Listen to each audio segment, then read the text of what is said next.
நீங்கள் தவறவிட்ட எபிசோடுகளை இப்பொழுதே காணுங்கள் உங்கள் Tandivan.com மற்றும் Tandivan யூடியூப் சேனலில்.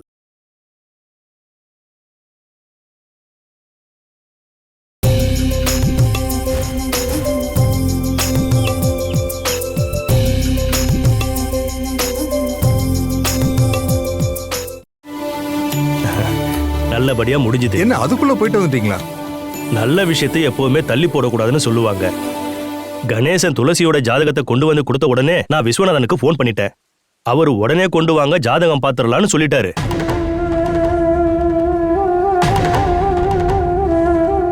இந்த நல்ல விஷயங்களெல்லாம் இவர் என்கிட்ட சொல்லவே இல்ல. அட,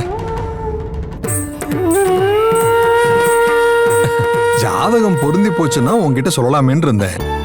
சார், ஜாதகம் பொருந்திருச்சா? விஸ்வநாதனும் நானும் சேர்ந்துதான் பார்த்தோம். ஜாதகம் அருமையா இருக்கான், 10 பொருத்தமும் இருக்கு. முருகா,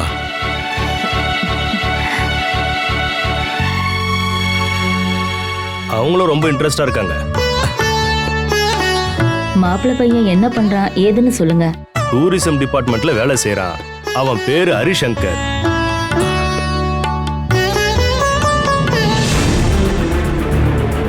கூட பிறந்த சிஸ்டருக்கும் கல்யாணம் ஆயிடுச்சு. நாம ஓகே சொல்லிட்டா வர ஞாயிற்றுக்கிழமை பொண்ணு பார்க்க வரோம்னு சொல்லிட்டாங்க. இதுக்கு மேல என்ன யோசிக்கணும்? நீங்க அவங்கள உடனே வர சொல்லுங்க. இந்த பொண்ணு பார்க்கறது சம்பிரதாயத்துக்கு தான். பையன் ஏற்கனவே துளசிய ஜமீன்ல வச்சு பார்த்துருக்கான். விஸ்வநாதன் பையன் கிட்ட சொன்னதுமே அவன் ஓகே சொல்லிட்டானா. அப்படின்னா இந்த சம்பந்தம் கண்டிப்பா நடக்கும்.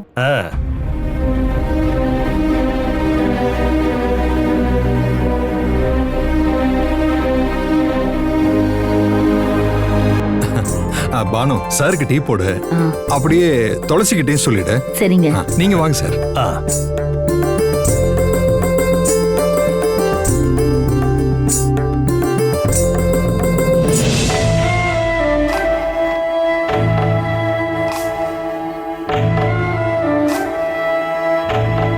அண்ணன் சொன்னதெல்லாம் நீ கேட்டல்ல? கேட்ட. சீக்கிரம் எனக்கு கல்யாணம் பண்ணி அனுப்பி வைக்கலான்னு அப்பா நினைக்கிறாருல. உன் கல்யாணத்தை பண்ணி வைக்கணும்னு இங்க யாரும் அவசரப்படல. ஒரு நல்ல சம்பந்தம் வந்ததுனால அப்பா கிட்ட அண்ணன் சொல்லியிருக்காரு. ஜாதகம் பார்த்ததுல 10 பொருத்தமும் இருக்கான்.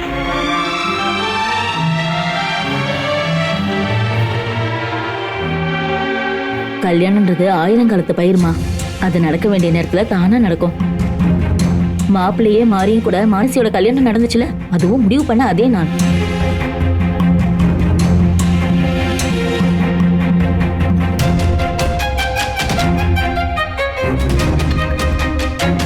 உன்னை அந்த பையனுக்கு தெரியும்னு சொல்லியிருக்கான்.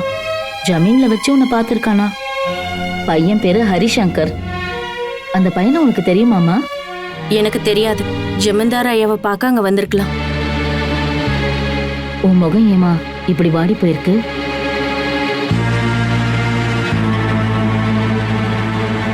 வேற எதை பத்தியும் நீ கவலைப்படாதம்மா. நம்ம என்னதான் ஆசைப்பட்டாலும் விதிப்படிதான் நடக்கிறது நடக்கும். கடவுள் மேல பாரத்தை போடுமா. ஞாயிற்றுக்கிழமை உன்னை பார்க்க அவங்க வருவாங்க.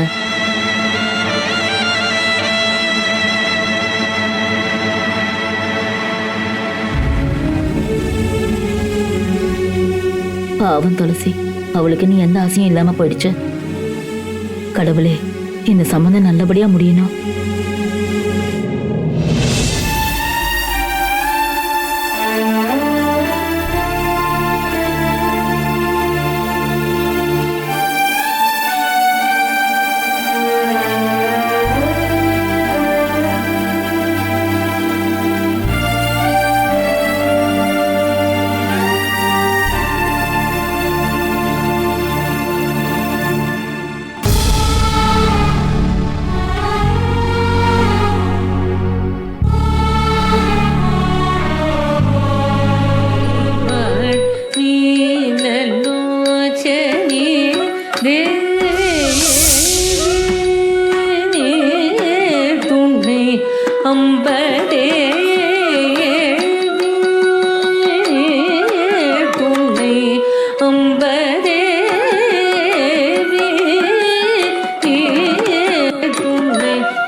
துளசி ஒரு நிமிஷமா.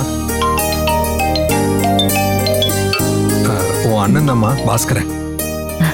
பாஸ்கர், அதெல்லாம் இல்லை, நான் வீட்டில் தான் இருக்கேன். ஆமா, நீங்க ஷாப்புக்கெல்லாம் போகலையா? அட, இது அதுக்கு ஏத்த வயசு தானே. அவன் தான் வேலைக்கு போறான். இது கல்யாண வயசு தானே. என்ன? இதை விட சந்தோஷம் வேற எதுவும் எனக்கு இல்ல பாஸ்கர். எங்க வீட்டு பொண்ணுங்கள்ல ஒருத்தி உங்க வீட்டுக்கு மருமகளா வந்தா அது எங்களுக்கு எவ்வளவு சந்தோஷமான விஷயம்.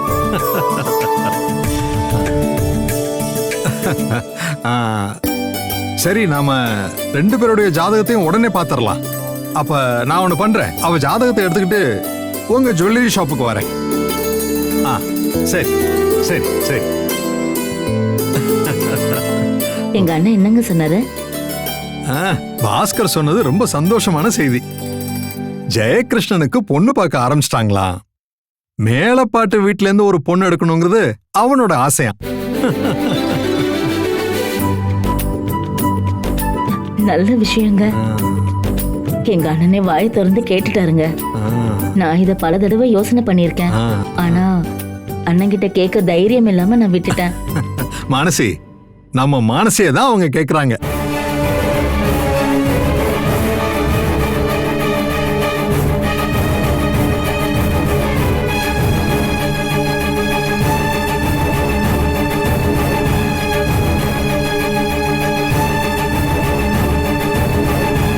எனக்கு இப்ப கல்யாணம்லாம் வேண்டாம். அப்புறம் எப்பதான் படிக்க போற?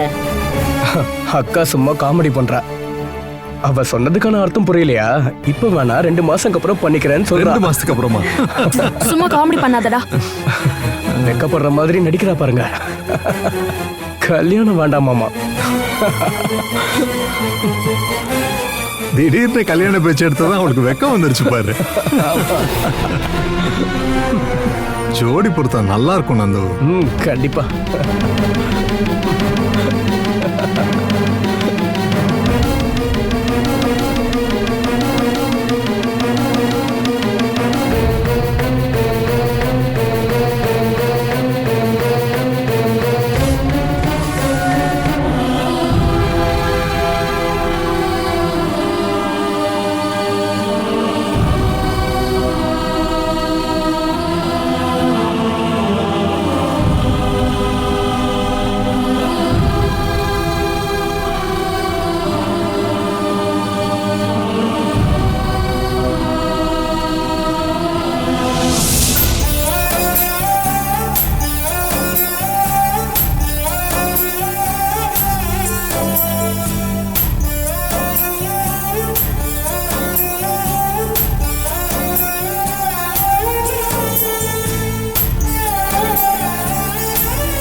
இன்னுமா நீ ரெடி ஆகிட்டு இருக்கிற? ஏங்க, இப்ப நம்ம எங்கெங்க போறோம்? உன் வீட்டுல கொண்டு போய் விட்டுருவன்ல, நீ ஒன்றும் பயப்பட வேண்டாம். அந்த அளவுக்கு ஒன்றும் நான் கேவலமானவல்ல. அப்படி அனுப்புறதா இருந்தா நீங்க என்ன ஆசைப்பட்டு கல்யாணமே பண்ணிருக்க மாட்டீங்களே.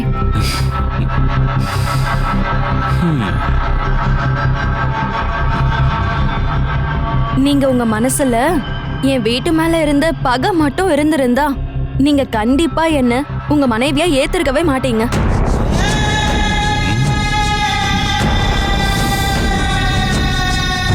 என் குடும்பத்தை அசிங்கப்படுத்துறது மட்டும்தான் உங்க லட்சியம்னா நீங்க என்ன கைவிட்டு இருந்தாலே போதும். ஆனா நீங்க என்ன பண்ணீங்க? நீங்க என் குடும்பத்தோட மானத்தையே காப்பாத்திட்டீங்க.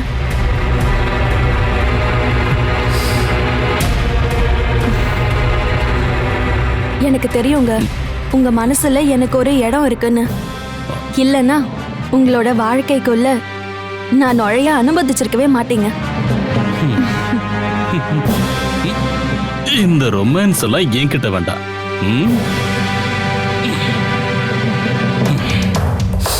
அட என்னங்க, அன்புங்கிறது வெளிப்படுத்ததாங்க. நீங்க எதுக்காக அதை மனசுக்குள்ளேயே வைக்கிறீங்க? நமக்கு கல்யாணம் ஆயிடுச்சு, கணவன் மனைவியா நம்ம வாழ்க்கைய ஆரம்பிச்சிட்டோம். அது மட்டும் இல்ல, உங்களை தவிர எனக்கு வேற யாருங்க ஆறுதல்? எல்லாமே உங்களுக்கு தெரிஞ்சிருந்தோம் எதுக்காக என்ன வேணும்னு இப்படி அவாய்ட் பண்றீங்க? என் கையால ஒரு கப் டீ வாங்கி குடிக்க கூட நீங்க தயாரா இல்ல. எல்லாத்தையும் நீயே புரிஞ்சுப்ப மானசி. அதுக்குன்னு டைம் வரும்.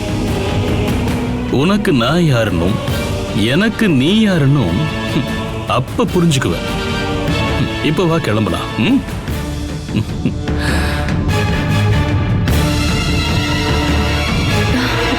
இவரை புரிஞ்சுக்கவே முடியல. மனசுல இருக்க ஆசைய ஓப்பனா சொல்ல இப்பவும் இவரு தயாரா இல்ல. இருந்தாலும் வெளியவாவது கூட்டிட்டு போறாரே, எனக்கு அதுவே போதும். இப்படி கொஞ்சம் கொஞ்சம் அந்த மனசை நான் ஓபன் பண்ணிடுவேன்.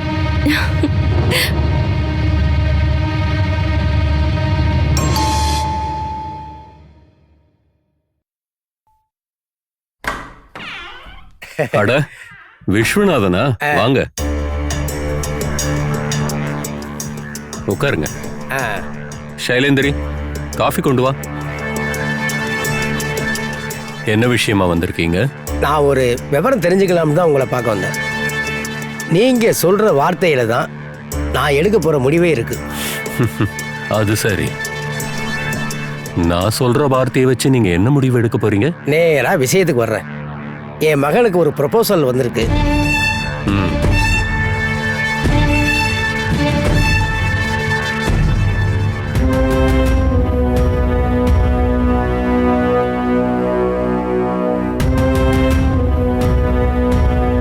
பொண்ணு வேற யாரும் இல்ல, உங்க மச்சான் இருக்காருல்ல கருணாகரன், அவரோட 2வது பொண்ணு தான். துளசியை பத்தி தான் சொல்றேன். என் பையனுக்கு அந்த பொண்ணை பிடிச்சிருக்கு. இந்த கல்யாணத்துல அவனுக்கு விருப்பம் இருக்கு.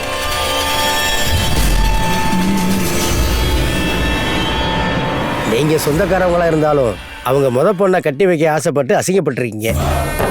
இப்ப உங்களுக்குள்ள விரோதம்னு தெரியும். இருந்தாலும் நமக்குள்ள நல்ல ஃப்ரெண்ட்ஷிப் இருக்கு. இந்த சம்பந்தத்தை நம்ம பேசலாமா? மூத்த பொண்ணோட குணம் கொஞ்சம் சரியில்லை. 2வது பொண்ணு தங்கமான பொண்ணு. ஆமா ஆமா, அந்த பொண்ணு ரொம்ப நல்ல பொண்ணு. நீங்க தைரியமா கை நினைக்கலாம். அந்த குடும்பத்தோட எங்களுக்கு எதுவும் கிடையாது. இருந்தாலும் அந்த 2வது பொண்ணுக்கு அந்த மூத்த பொண்ணால பிரச்சனை வருமோன்னு யோசிச்சுட்டு இருந்தோம். கருணாகரனோட மூத்த மருமகன் காராளி சந்திரன் தெரியும்ல? அவ கூட எந்த சம்பந்தமும் இல்லைன்னு தான் பாலா சார் என்கிட்ட சொன்னாரு. ஓடி போனவனுக்கு கல்யாணம் பண்ணி வச்சு தலைமுடியிட்டதாக பாலா சார் சொன்னாரு. அதெல்லாம் உங்களுக்கு பிரச்சனையே இல்லைன்னா சின்ன பொண்ணுக்கு நாங்க கேரண்டி. இந்த விஷயத்துல அசிங்கப்பட்டாலும் மற்றபடி நல்ல குடும்பம் தானே. பொண்ணுக்கு நீங்க கேரண்டி கொடுக்கறதால இந்த சம்பந்தத்தை முடிக்கலாம்னு தான் நானே யோசிக்கிறேன்.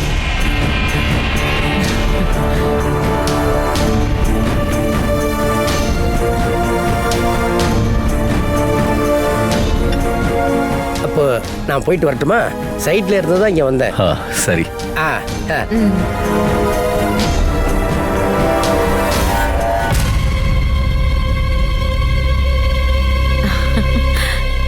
எப்படியாவது அந்த பொண்ணுக்கு கல்யாணம் நல்லபடியா நடந்துடணுங்க. அதுதான் என்னோட வேண்டுதல். அதனாலதான் அவளை பத்தி நான் பெருமையா சொன்னேன். சந்திரனை சேர்த்துக்காம 2வது பொண்ணுக்கு கல்யாணம் பண்ணலாம்னு நினைக்கிறாரு. அதுக்கு வாய்ப்பே இல்லம்மா. அதனால சந்திரன் அவமானப்படுவான். சந்திரன் அதெல்லாம் பொறுத்துப்பான்னு நீ நினைக்கிறியாமா? கல்யாணத்தை நிறுத்த என்ன வேணா பண்ணுவான். கல்யாணம் மட்டும் நின்னு போச்சுன்னா நமக்கு தாமா கஷ்டம். என்னங்க, அதனால நமக்கு என்னங்க பிரச்சனை? ஜெயகிருஷ்ணன் மனசுல எப்பவும் அவ இருக்கா. அதை நீ மறந்துடாத.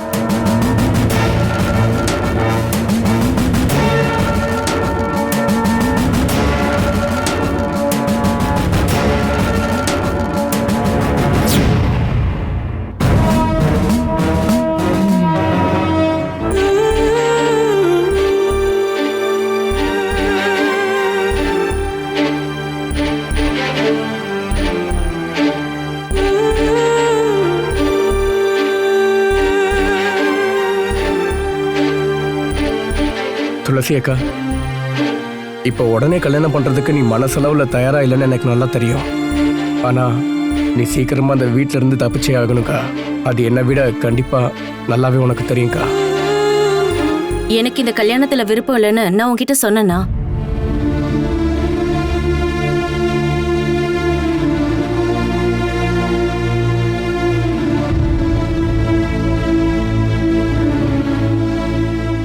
என்னதான் வருத்தம் இருந்தாலும் நீ அதை வெளியே காமிச்சிக்கவே மாட்டக்கா. தப்பு பண்ணவன் நான் தான். நீ அப்படி என்ன தப்பு பண்ணிட்டேன்னு இப்படி சொல்ற?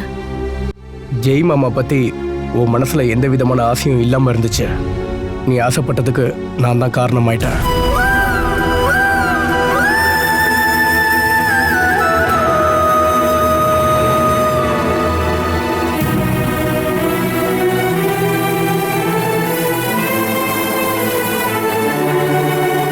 அப்படி பண்ணது தப்புன்னு இப்ப எனக்கு தோணுது.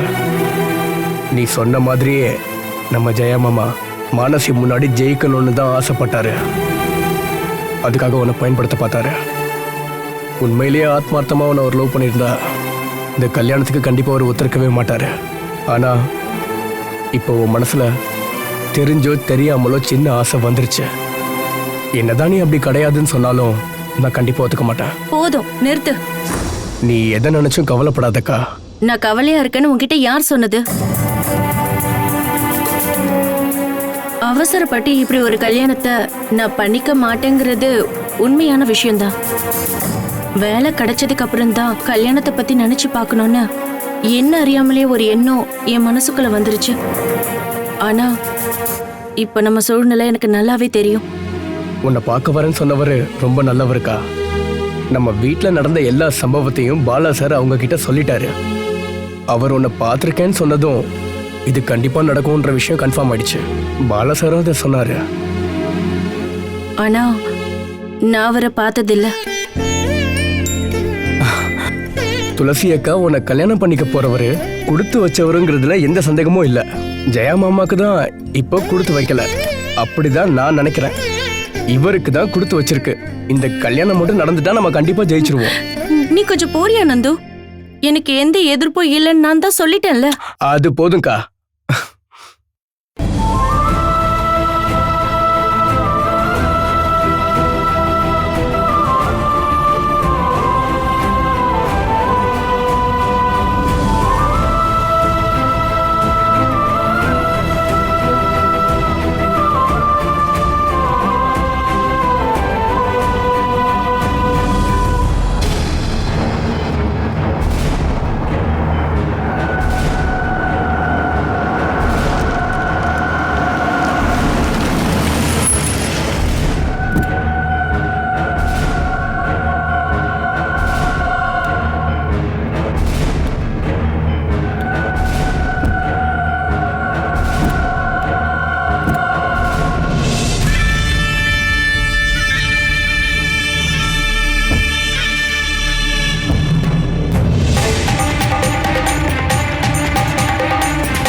நீங்க என்ன இங்க கூட்டிட்டு வருவீங்கன்னு நான் எதிர்பார்க்கவே இல்லை.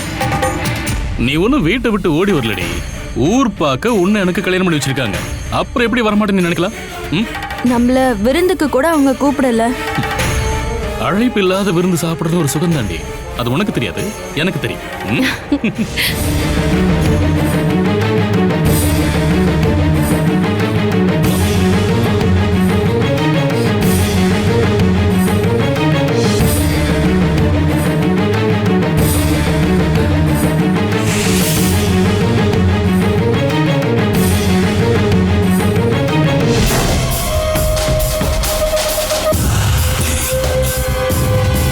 நீங்க வாங்க போலாம். ஏய் அங்கே நில்லு. இந்த ஆளை கூட்டிக்கிட்டு எங்க வந்திருக்க? நந்து, நீ எனக்கு அங்கே வேடிக்கை பார்த்துட்டு நிக்கிற? உள்ள போகா. இவளையும் இந்த ஆளையும் நான் வீட்டுக்குள்ள விட மாட்டேன். ஏய் நீ முதல்ல வழி விடுறா. உன்னால என்ன தடுக்கவே முடியாதுங்கிறத என்னமா நீ புரிஞ்சுக்கல? அன்னைக்கு நான் தனி ஆளு, ஆனா இன்னைக்கு வீட்டுக்காரோட வந்திருக்கேன். நானும் என் வீட்டுக்காரும் இந்த வீட்டுக்குள்ள நுழையறத தடுக்கிற சக்தி உனக்கு இருக்காடா? முடிஞ்சா தடுத்து பாரு.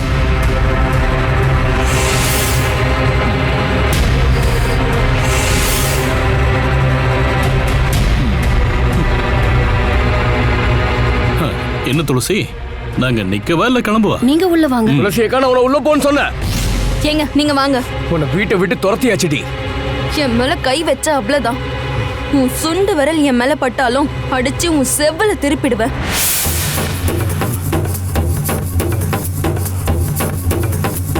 நந்து தள்ளி போடா. நீங்க இதுல தலையிடாதீங்க.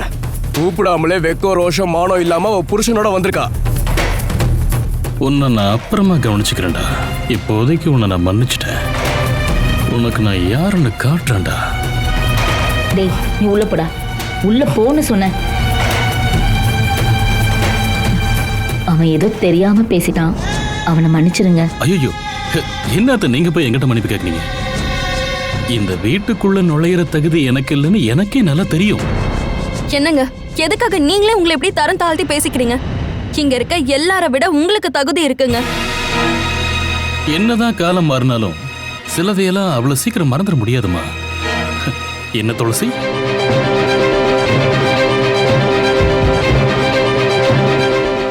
நீங்க வாங்க. வாங்க.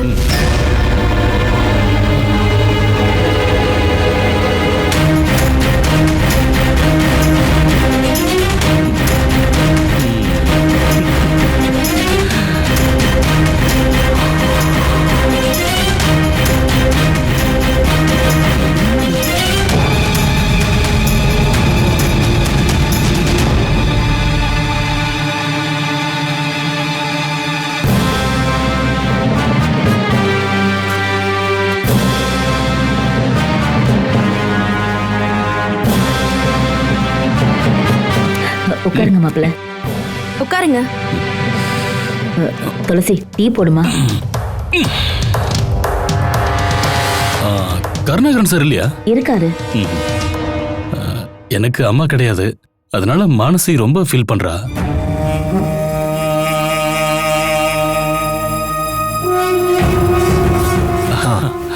உட்காரு சந்திரா.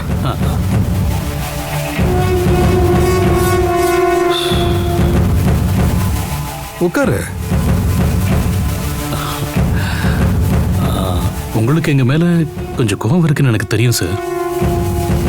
கல்யாணத்துக்கு முதல் நாள் வரதட்சணைங்கிற பேர்ல சில பிரச்சனைகள் நடந்துச்சு. உண்மையிலேயே அதை பத்தி எனக்கு எதுவும் தெரியாது.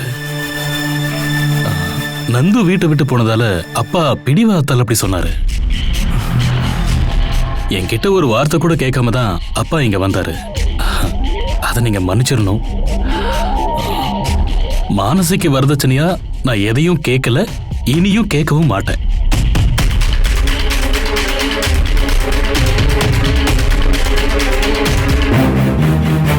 உங்களோட பஸ் சர்வீஸோட இனிமே மோதக்கூடாதுன்னு நான் என் ஸ்டாஃப் எல்லார்கிட்டையும் சொல்லிட்டேன். இனிமே உங்களுக்கு எந்த பிரச்சனையும் வராம நான் பாத்துக்கிறேன். நாங்களும் அதுதான் ஆசைப்படுறோம்.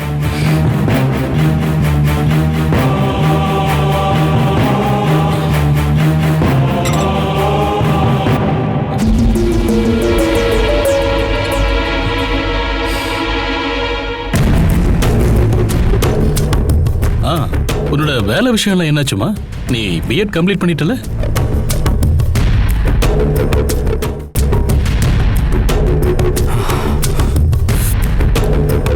பணம் ஏதாவது கொடுத்து மேனேஜ்மெண்ட் ஸ்கூல்ல சேர வேண்டியதானே? பணம் கொடுத்து வேலை எல்லாம் வாங்க வேண்டாம்னு அவ சொல்றா. அது சரி.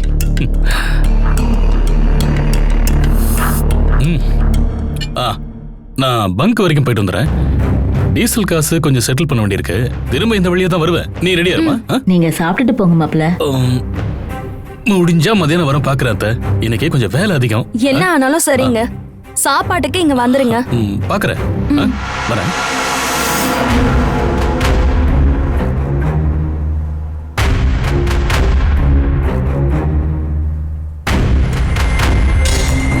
இவன் உண்மையிலேயே திருந்திட்டானா இல்ல நடிக்கிறானா? எப்படியோங்க அவனாவது அவளை கூட்டிட்டு இங்க வந்தானே. நாம தான் அங்க போகல. அவன் உண்மையான என்ன யாருக்கு தெரியும்? அதனால இனிமே அவன் வந்தானா ரொம்ப வரவேற்காத. அவளை கூட்டிக்கிட்டு அவன் போட்டும்.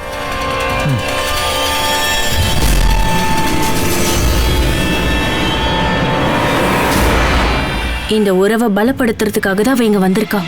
வர வேண்டாம்னு நம்மளால சொல்ல முடியுமா? அவனை அனுப்பி வைக்க தான் அவ போயிருக்கா. எந்த பிரச்சனையும் இல்லாம இப்படியே வாழ்ந்தா நல்லதுமா. வரதும் வராததும் எல்லாம் அவங்க விருப்பம். நாம யாரும் எதுக்கும் அங்க போக வேண்டாமா?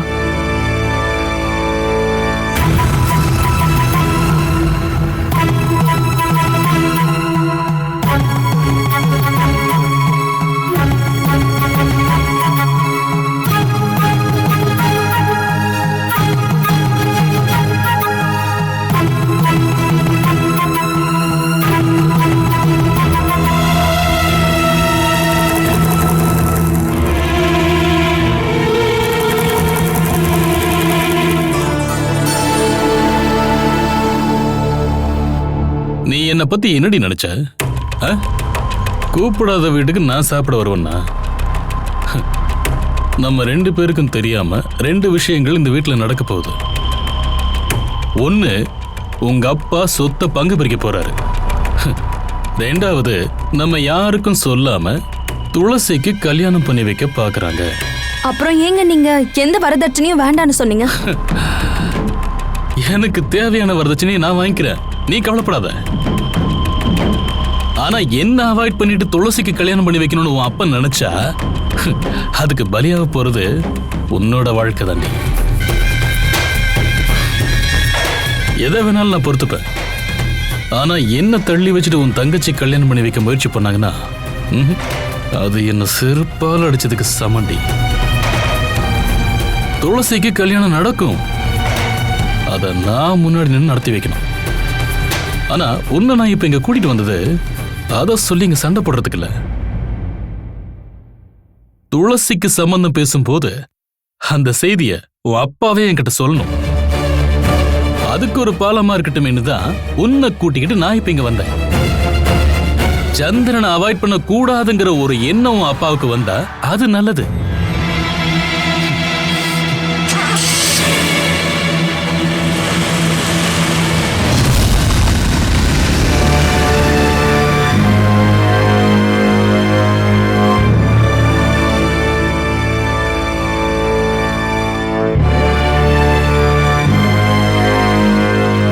உனக்கு இது எதுவும் பிடிக்கலனா நீ உன் ரூமுக்கு போப்பா.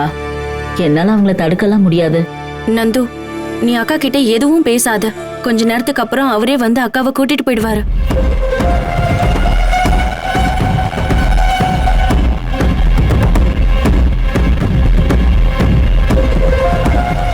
நீங்க தான் என்ன கூப்பிடல. சரி, ஒரு பொண்ணு கட்டி கொடுத்திருக்கோமே, அந்த வீட்டுக்கு போவோன்ற எண்ணம் கூட உங்களுக்கு இல்ல.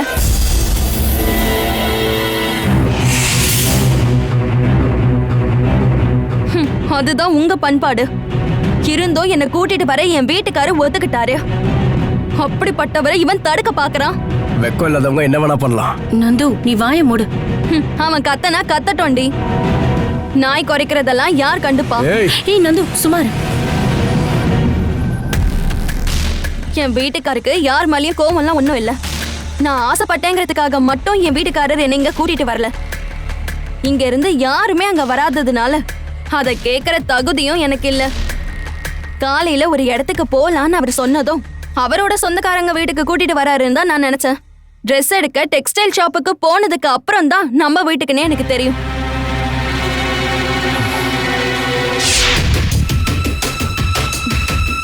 இந்தாங்கம்மா, இது உங்களுக்கு. துளசி, இது உனக்கு. வாங்கி கோடி, என் புருஷன் தான் செலக்ட் பண்ணாரு. ஏ துளசி, இத புடிடி. ஹேய், உன் புருஷன் வாங்கி கொடுத்த எந்த ட்ரெஸ்ஸும் என் சின்ன காக்கு வேண்டாம். இதை நான் கொளுத்திடுவேன். டேய் நந்து, நீ என்னடா பண்ற? உனக்கும் இது வேண்டாமா? அவனும் அவன் ட்ரெஸ்ஸும். அவன் வந்ததும் இதெல்லாம் எடுத்துக்கிட்டு கிளம்பு. அவ வந்ததும் வீட்டுல உட்கார வச்சு விருந்து சாப்பாடு போடணும்னு நினைச்சீங்கன்னா அது இந்த வீட்டுல நடக்காது.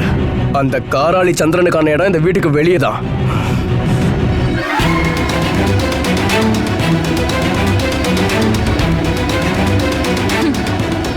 நீங்க எல்லாரும் என்கிட்ட பழைய மாதிரி நடந்துக்கிறதுனால உங்ககிட்ட அன்பை எதிர்பார்க்கறது வேஸ்ட்னு புரிஞ்சிருச்சு. எனக்கு உரிமையான சொத்து எனக்கு வேணும். போய் கேளு, உங்க அப்பா மேலதான் இருக்காரு. நான் கேப்பேன். நான் எதுக்காக தயங்க போறேன்? அப்பா கொடுத்த வாக்க காப்பாத்தாம இருக்கணுங்கிறதுக்காக தானே வீட்டை விட்டு போன நந்துவை திரும்ப வர வச்சிங்க. அதுவே துரோகம் தான்.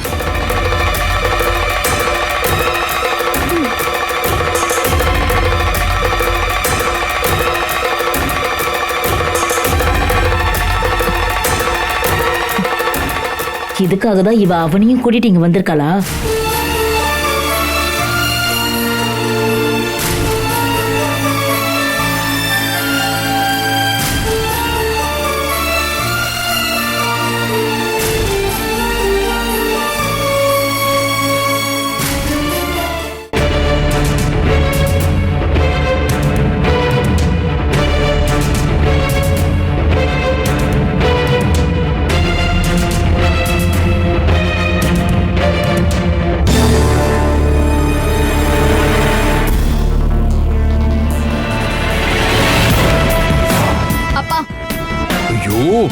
எதையும் பார்க்க வேண்டாம் கேட்க வேண்டாம்னு சொல்லித்தானே நானே இங்க வந்திருக்கேன். அப்புறம் திரும்பவும் எதுக்கு என் முன்னாடி வந்து நிக்கிற? நீங்க எதுவும் தெரியாத மாதிரி அப்படியெல்லாம் வந்து இங்க இருக்க முடியாதுப்பா. கல்யாணம் பண்ணி அனுப்பிட்டா மட்டும் போதாது. நான் அந்த வீட்ல நல்லா வாழ்றதுக்கான வழியை நீங்க உருவாக்கணும். ஒண்ணு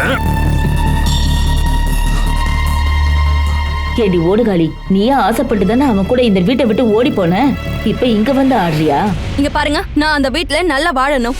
அதுக்கு அப்பா ஒத்துக்கிட்ட வரதட்சணையை கொடுத்தே ஆகணும். எனக்கு ஒரு பதில் தெரிஞ்சாகணும். எப்ப தருவீங்க?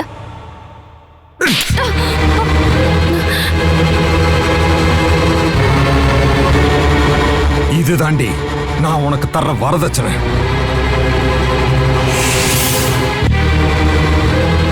ஓடி போன நீ திரும்பவும் இந்த வீட்டு வாசப்படியை மிதிக்கும் போதே உன் தலை தரையில உருண்டிருக்கணும்.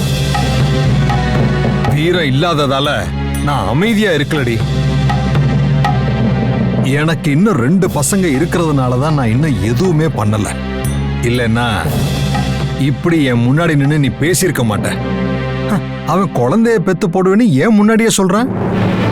ஒரு பொண்ணு எப்பவுமே அப்பாவை பார்த்து பேசக்கூடாத வார்த்தைகளை ஏன் முன்னாடி நின்று பேசுற?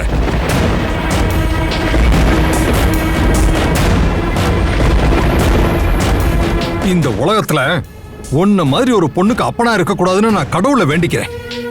என் சொத்துல இருந்து ஒரு நயா பைசா கூட உனக்கு வரும்னு எதிர்பார்க்காத. உன்னை இந்த வீட்டை விட்டு எப்படியாவது வெளியே அனுப்பிச்சா போதும் தான் நான் இருந்தேன். அதுல நான் ஜெயிச்சிட்டேன்.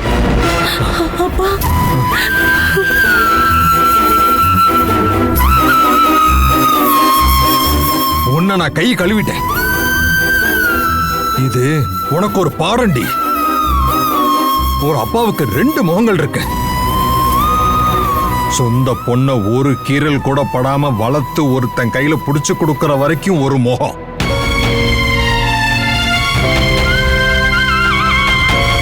அதுக்கப்புறம் அவன் கவலையெல்லாம் அடுத்த பசங்களை நினைச்சு.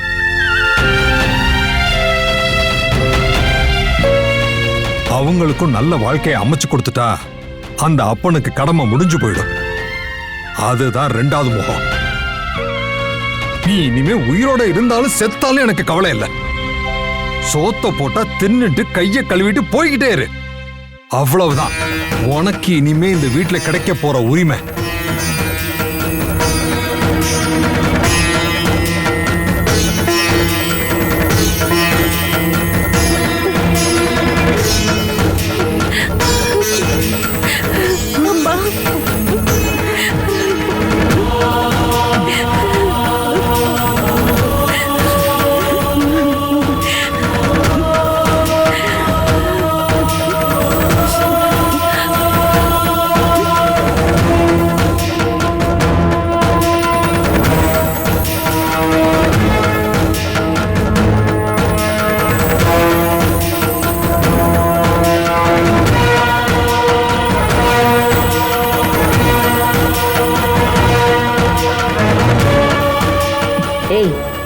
உன் புருஷன் தான் எதையும் ஆசைப்படலன்னு சொன்னா, அப்புறம் நீ எதுக்கு வந்து ஷேர் கேக்குற?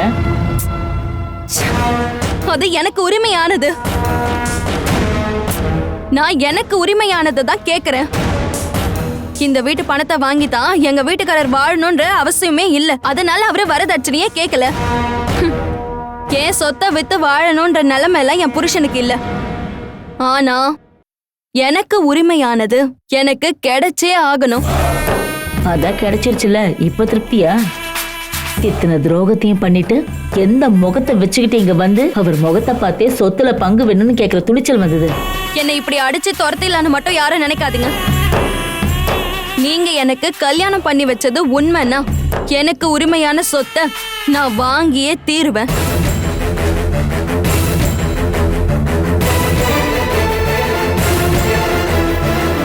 சொத்துல சரி பாதியான பஸ் எல்லாம் எனக்கு எழுதி தரேன்னு என் மாமனார் கிட்ட வாக்கு கொடுத்தீங்கல்ல. ஆனா இப்போ முடியாதுன்றீங்களே, அப்போ இது ஏமாத்து வேலை தானே?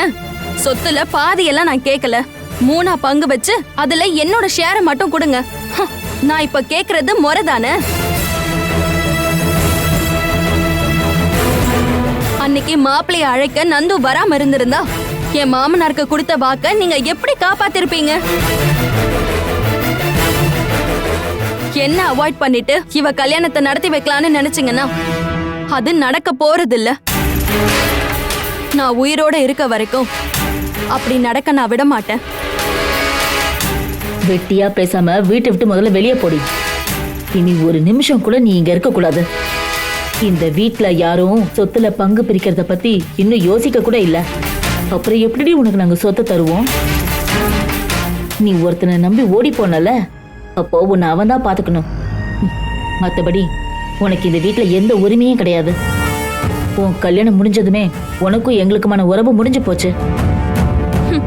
எனக்காக கேட்கவும் ஆளுங்க இருக்காங்க, புரியுதா? ஒரு முடிவோட தான் நான் இங்க வந்திருக்கேன். சொத்துல என்னோட பங்க பத்தி ஒரு முடிவு தெரிஞ்சாதான் நான் இங்க இருந்து கிளம்புவேன்.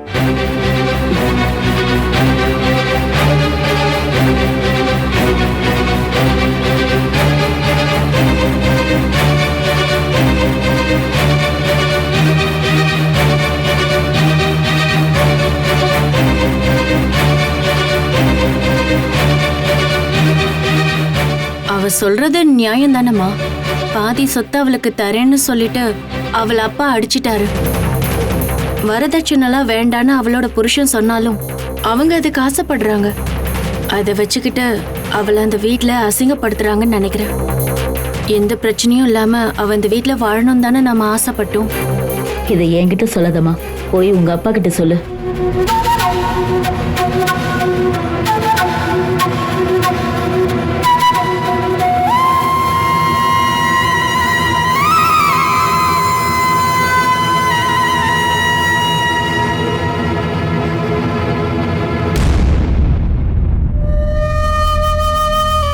போயிட்டாளா? அவ எங்கப்பா போவா? அவ புருஷனுக்காக வெயிட் பண்ணிட்டு இருக்கா. இனி அவ இந்த பேரை சொல்லிட்டு இங்க வரக்கூடாது. கல்யாணம் பண்ணி வச்சா மட்டும் போதுமாப்பா? மனசுக்கு தேவையானதெல்லாம் கொடுத்ததுக்கு அப்புறமா நீங்க ஏன் கல்யாணத்தை பண்ணி வைங்கப்பா. இதுதான் உன்னோட முடிவுனா நான் பொண்ணு பார்க்க வர்றவங்க கிட்ட வேண்டான்னு சொல்லிடுறேன். என்ன நீ என்ன தண்டிக்க நினைக்கிறியா? பண்ணுமா, பண்ணு. நீ மட்டும் எதுக்கு என்ன தண்டிக்காம இருக்க? நீங்க எதுக்குப்பா இப்ப என்ன குறை சொல்றீங்க? நான் பேசுறதுல ஏதாவது தப்பு இருந்தா நீங்க சொல்லுங்க. அப்பாக்கள் சம்பாதிக்கிறதுலாம் பசங்களுக்காக தானே. அது 2 பேரும் மட்டும் வச்சு அனுபவிச்சா போதும்னு அப்பா அடம் பிடிக்காதீங்க. என் முன்னோர்களும் நானும் கஷ்டப்பட்டு சம்பாரிச்சதெல்லாம் அடுத்த தலைமுறைக்கு தான். அதுல எனக்கு எந்த சந்தேகமும் இல்லை. சாகும்போது நான் எதையும் எடுத்துட்டு போறதில்ல. ஆனா என் வீட்டுக்குள்ள நுழைய கூட தகுதி இல்லாத காராளி சந்திரன் அனுபவிக்க வேண்டிய சொத்து இல்லமா இது? இது என் மகனுக்கு நல்லா தெரியும். அதனாலதான் கல்யாணத்தன்னைக்கு மண்டபத்துக்கு வந்தான். இது பாரம்பரியமா வந்த சொத்து. இது தகுதியான ஆளுங்களுக்கு தாமா கொடுக்கணும். குடும்ப மானத்தையே கெடுத்தவ மானசி. இந்த குடும்பத்துல பிறந்தவன்னு கூட சொல்லிக்க தகுதி இல்லாதவ அவ. உன்னை பொறுத்த வரைக்கும் என்னால செய்ய முடிஞ்சது நல்ல பையனுக்கு கட்டி வைக்கணும். கூடிய சீக்கிரமே அதை நான் செஞ்சே ஆகணும். சில விஷயங்களை நான் ஏற்கனவே முடிவு பண்ணிட்டேன். அதுக்கு முன்னாடி உன் கல்யாணத்தை முடிச்சே ஆகணும். என்ன நான் சொல்றது உனக்கு புரியுதா? மானசி அவனுக்கு கால் பண்ணி இல்லாததையும் பொல்லாததையும் சொல்லி கொடுத்துட்டு இருக்கா. ட்ரெஸ் எல்லாம் வாங்கிட்டு வந்ததே வரதட்சணை கேட்கதான்னு நாம சொன்னோன்னு சொல்றா. அவனையும் அவங்க அப்பாவையும் அசிங்கப்படுத்துறோன்னு அவங்கிட்ட அவ சொல்றத நான் கேட்டேங்க. சந்திரனுக்கு பதிலாதான் அவளை நீங்க அடிச்சதாவும் அவ சொல்லிக்கிட்டு இருக்காங்க.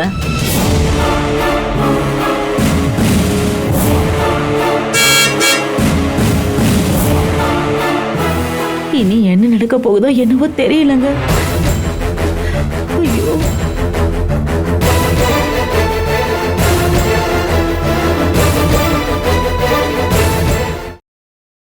Catch us on TV, Tandivan.com, Facebook and YouTube.